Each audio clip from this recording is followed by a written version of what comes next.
And we're live, I think. It's just blue. I'm accepting that as live. It says What? live. Now it does, yep. What's up, everybody, and welcome to a very special episode for the Retro and Modern Network podcast. I am Elijah Steele, and with me is the Great Geek Samurai, Kiku, from Neat, the podcast. Yep, that's me. Glorious. You forgot Glorious. I'm sorry. Or Geriatric, because I'm falling apart in my old age. I am going to start using the second one. A. Fair enough. So we are here today to talk about something that is very important to us, and that's collecting. Now, a lot of people see buying figures and just anything that isn't important to life as a waste of money. But they don't realize when you are a fan of something, that is important to your life. And that's why we're here to talk to you, because it doesn't matter what it is, big or small, stupid or amazing, if it's important to you, it's a big part of your life. So we want to talk about something that is very important to both of us. As you can see in my background and in Kiku's background, the entire background, Funko. They were a small company who in 2010 was bought out by somebody who had no idea what he was doing. At that point, they had 3 properties: DC, Marvel, and Star Wars, and all they were known for was bobbleheads. Yep. So this new owner decided, I want to try something else, and made non-bobbleheads. Went to Comic-Con, and generally, they weren't that well received. Only by veterans and, oddly enough, women loved them. But that was enough for him. He said, all right, we're going to try it some more. So he made more characters, all from those 3 universes, and it started to catch on fast. Shortly after, he got 25 more properties, and it landslided into what we have today, where you can get anything from Deadpool to Batman to Star Wars to Hatsune Miku, BioShock, everything. Anything you can think of. I have an egg that's using bacon as a towel. I don't know what it is, but I saw it and needed it in my life. That's what drugs does to you. And by drugs, I mean Funko Pops. Yeah. So, Kiku, tell us why you like collecting these things. I actually got my first pop probably in 2010. Or maybe 2012. It was 2012. It was when the Avengers came out. And I'd been collecting all sorts of different figures for most of my life. Marvel Legends. I didn't really collect DC stuff. I was really into the Marvel figures at that point. And I didn't have a Thor. My co-host on Nick Lealy, the luscious Lady Locke, Lady Argonian, wanted to get me a Thor figure, but he didn't have a lot of money. So he went into GameStop, and there was this $10 vinyl pop bobblehead. And I think I have him here somewhere. He's out of the box. Don't kill me. That's okay. My first one is out of the box as well. I have no idea where he is, but he bought it for me. And at the time I was like, oh, thanks, Nick. A Thor figure. Cool. But, it was cutesy and it wasn't very well detailed. And I was like, okay, well, I'll display it, because he bought it for me and he's a really good friend. But, I like the more realistic looking ones. So a couple of years ago, I bought a couple with my girlfriend at the time. And I was like, okay, these things are cool. And then she broke up with me and I was like, all right, well, I don't have to spend money on dates anymore or clothes or anything. I'm going to collect all the Avengers, right? I'm just going to collect the Avengers. That's it. Just that one thing. Just the one thing. Just the Avengers. And 3 years later, I now have over 350 pops. That's quite a couple. It is. I actually was in my local newspaper for having one of the largest collections in our area. So that's really awesome. It's neat to, for something as strange as just collecting these figures, kind of get noticed about it. Yeah. I mean, and like you were saying about people thinking that collecting is stupid. That's really a twofold thing. One is, I like collecting to have all these cool things from my childhood and things that I really love. I mean, I even have pops that are from like The Breakfast Club or Pretty in Pink, because those are movies I grew up with, and I'm like, oh, cool. I've got Claire Standish like right here in pop form. That's amazing. But the other part of it too is that some of these things are worth a lot of money, and it can be seen as an investment in your future.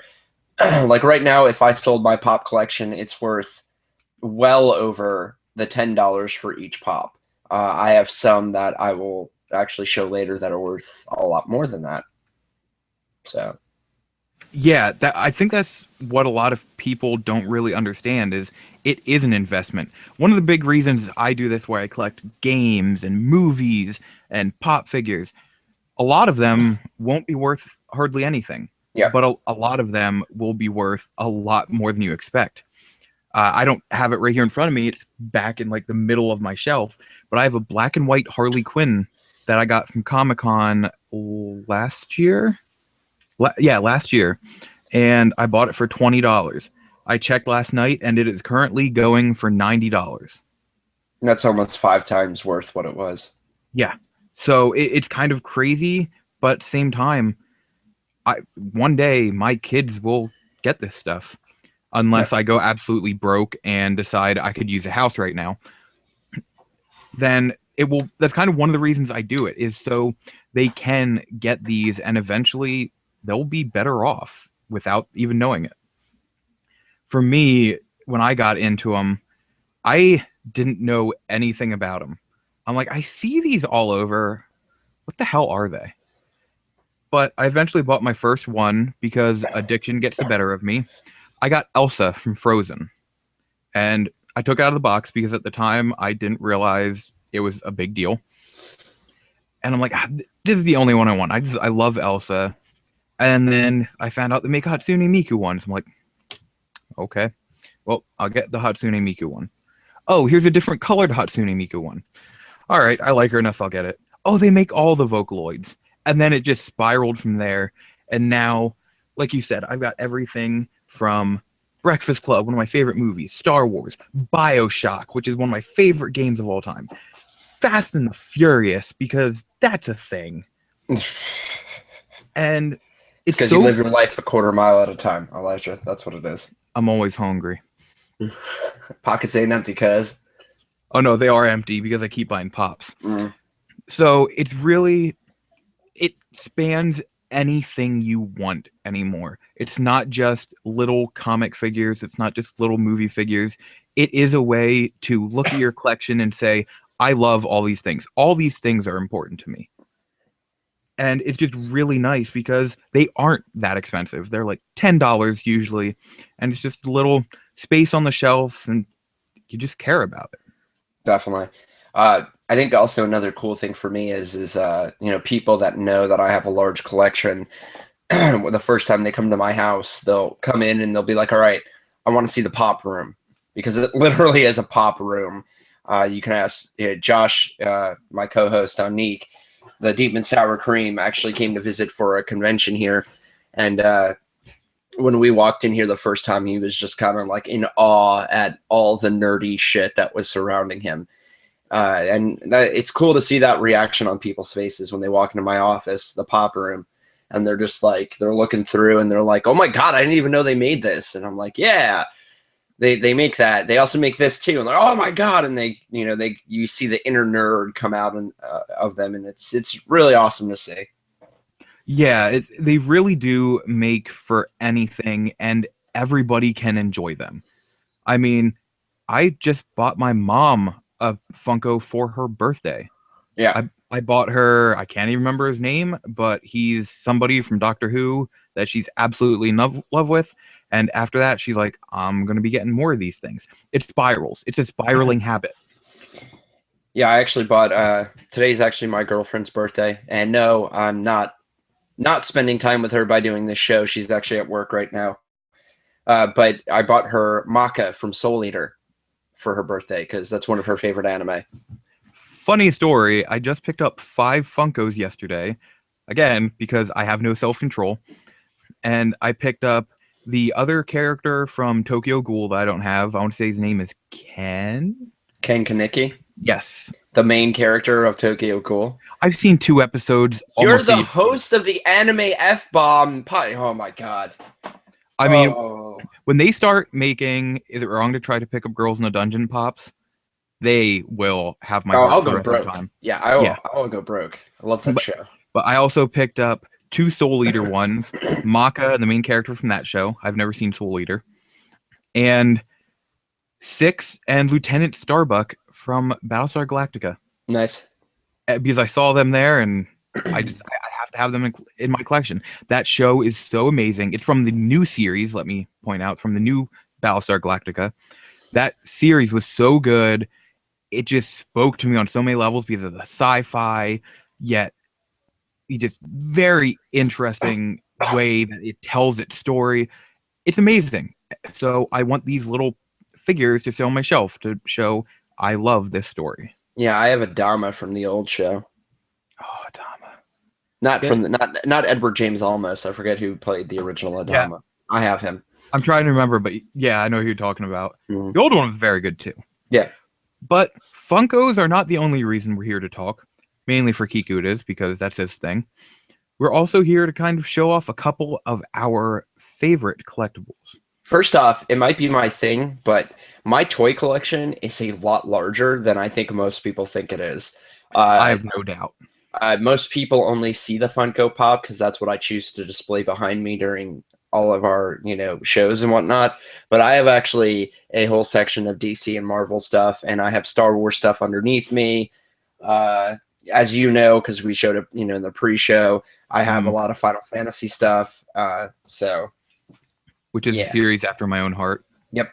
See, I don't think people realize as well. I have a fireplace over here in the room, and on top of it is a shrine to Harley Quinn with I probably have more figures of Harley Quinn than of everything else combined except for Pops. Nice. So, Kiku, why don't you get us started with showing us one of your favorite collectibles? Let's see. I will do this one because it's worth the most money in my collection. This is the Hawkman Funko Pop. Hawkman was made in that 2010 series, a very limited edition run of him because he didn't sell well because everybody was like, oh, Hawkman's stupid. And I actually won him in a raffle, believe it or not. He goes for anywhere between $200 and $300, depending on the time of the year and market demand. Investment, kids, investment. Investment right there. $10 pop worth over $200 now. Very nice. Very, very nice. The first one I'm going to show off is anime related. And it is this figure of Saya Kisaragi from Blood Sea. I picked it up about a year ago, I want to say, after I watched the show for the first time and fell in love with her character. So I found it for, I want to say it was like $45. I recently looked it up. This is the only Blood Sea figure ever made. They never made any other characters, any other figures of her. This is it. And I recently looked it up, and these are going for about $100 to $150 now. Nice. And this is, like I said, this is a show that it spoke to me for reasons unknown. It isn't a great show, but I absolutely love it. And that will forever remain in my home until I die or until I need to sell things to get my own home. All right. Number 2 for you. I'll keep with the pop. I'll keep going with the pop. This one is Red Sun Superman. Ooh. Midtown Comics exclusive. It was bought for me for a birthday gift actually last year by my roommate. It's one of my favorite stories of Superman, or what if stories, I should say. And I love the hammer and sickle, chest emblem. I don't know why. I just always do. I'm not a communist. I promise, Mom. You raised a good American boy. But that one, again, worth anywhere between $50 to $100. I think when it was a Comic-Con exclusive, it was like $15. So right there is almost 3 times the value. Yeah. So that's really awesome.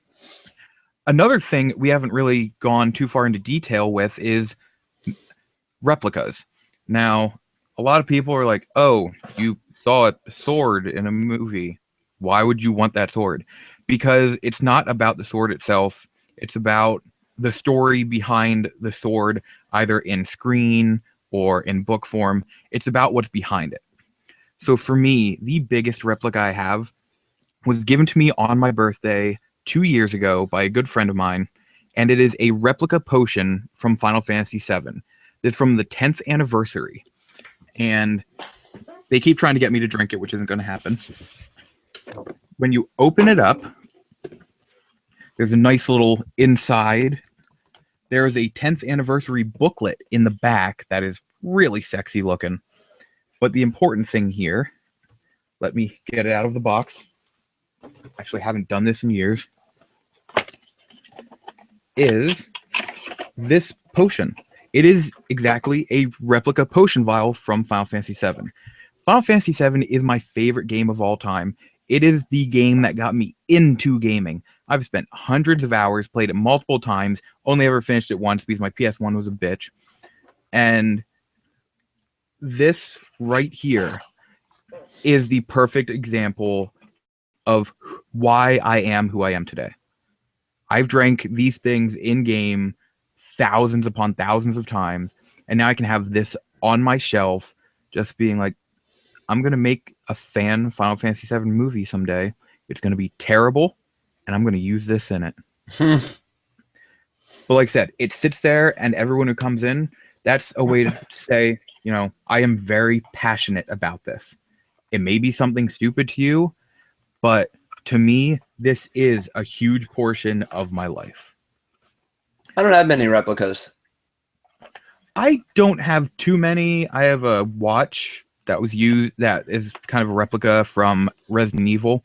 My next step is, and I'll say this now, it's probably going to be a while till I can get it, but my next step is they make a replica of the T-virus and the antivirus from Resident Evil. It's in the metal briefcase, gorgeous looking. It's on my list. I will be getting it this year. Nice. Because Resident Evil is another one of those things. It's important to me. The games are terrible anymore, but the subject matter speaks to me. I love zombies. Nice. And I love Claire Redfield. Yeah, I have a Pip-Boy, Ooh. but I'm not going to bring that down because it's up there and I don't feel like standing up. But I do have Master Chief's head. Do you also have? Brothers, bro. Over on my shelf. This one was at Halo 3 limited edition. Yep, Special Halo edition. 3. They only made a certain number of these, and it's funny because I'm not that big of a Halo fan. Like, I like Halo, don't get me wrong, but I'm not like, I didn't go read all the books, but during the original trilogy, like, I was a huge Halo fan, so I had to have this. And it's funny because other uber Halo fans I know, when they see that I have this, they're like, what, how much do you want for it? I'm like, no, dude, I've got Master Chief's head on a block. Love it. It's not going to happen. I still remember walking out of GameStop. I was like 10th in line for Halo 3. And I was walking out of GameStop, and I had friends hold me down as they opened that so they could see it. Nice. And I actually, if you remember correctly, the box, if you were to like take it, like cut a side of it and open it up, it was a giant, like almost poster of Master Chief. Yeah. I have that up on the door over here still. Nice. Because it is one of the coolest pictures I've ever seen. And I'm not like you said, I'm not a big Halo fan either. Like, I like it, I enjoy it, but still, it's one of the coolest looking helmets in gaming. Oh yeah. Come on. You gotta have it. So there's just a little bit. Funko, as we said, is one of the stupidest, most amazing things you will ever get into. You will spend more money than you plan on, and it'll be worth more money than you ever expected. Collecting is not a bad thing. It may be at the time being, but in the long run, it'll pay off. I think, there's many different levels of collecting. I definitely look in my office sometimes and think to myself, man, I went a little overboard with my purchasing. If you want to get to this level of collecting, it's going to cause arguments. It's going to cost a lot of money. The thing to remember when collecting is that it doesn't matter the size of the collection. It really matters the size of the love that you have for your collection. And I know a lot of people that collect Funko Pops, and they only have like a 10 pop collection, but they love what they have, and they really love looking at their collection and going, remembering reasons why those characters are important to them. And that's really all that matters. Like, you don't have to have 350 something odd pops in a room somewhere, surrounding yourself at all times to be a collector. You can have 5, and they could be in your kitchen overlooking you while you make, pot roast. It doesn't matter. That sounds like a horror movie ready to be made. Demon Toys. That's what it is.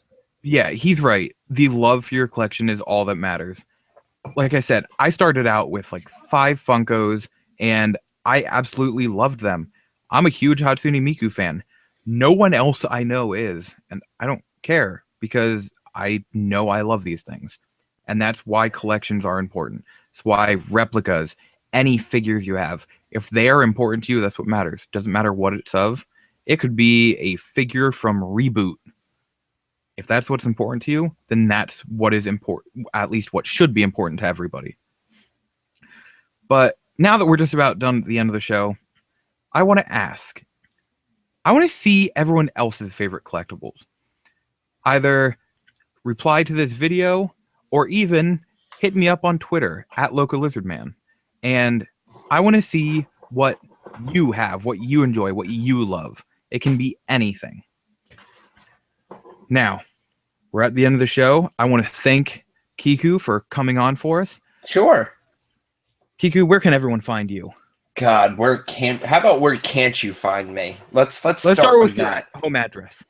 Oh, Jesus. You can find me on Instagram at Kiku's, KIKUS_Playhouse, on Twitter at Darth Beebs. That's right, like Darth Bieber. DARTHBIEBS, one word. You can find me on Facebook, Chris Kiku Kubiak, on the Neek Facebook page, which is just Neek the Podcast. You can find us on Tumblr, Neek the Podcast. You can find us at Gmail, neekpodcast@gmail.com. Literally, you can find us everywhere. Everywhere. We even are on Stitcher now. Oh. And you can find the Retro and Modern Network on Facebook at facebook.com/Retro and Modern Network, at youtube.com/Retro Modern Network, and Twitter at Retro Modern NWK. Thank you, everybody, for joining us. Thank you, Kiku. Yeah. Everyone, check out Neek the Podcast. Great friends. And everyone, remember, keep on collecting.